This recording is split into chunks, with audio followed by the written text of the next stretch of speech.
আসসালামু আলাইকুম। আপনাদেরকে আজকে দেখাবো ইন্ডিয়া বাংলাদেশের ব্রিজ। অনেক দর্শক ঘুরতে আসছে, চলেন আমরা একটু যাই, সামনের দিকে আগাই।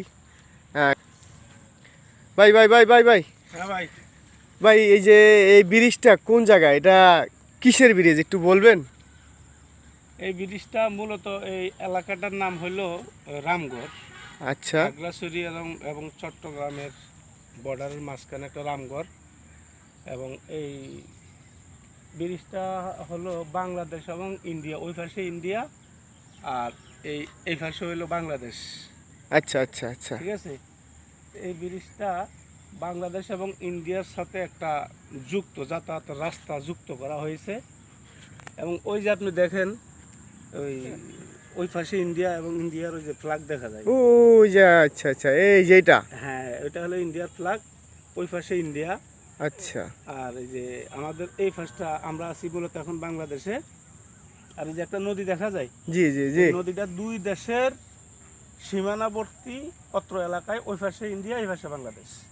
ও আচ্ছা মূলত আচ্ছা এইটাই মানে বাংলাদেশ এবং ইন্ডিয়ার সাথে একটা রাস্তার এই যুক্ত করা।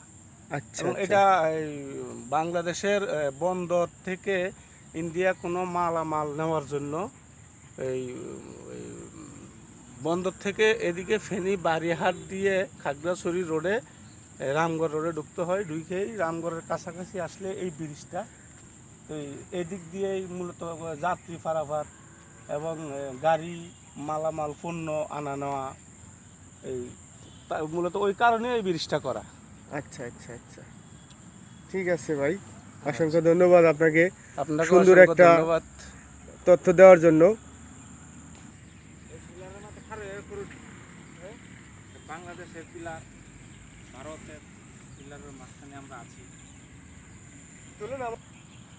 এই যে এটা হলো বর্ডারের পিলার, ইন্ডিয়া এবং বাংলাদেশের বর্ডার এটা। তো আমরা একটু বর্ডারের ভিতর সাইডেই, বাইরের সাইডে ঢুকে গেছি বাংলাদেশ থেকে, বর্ডারের বাইরের সাইড।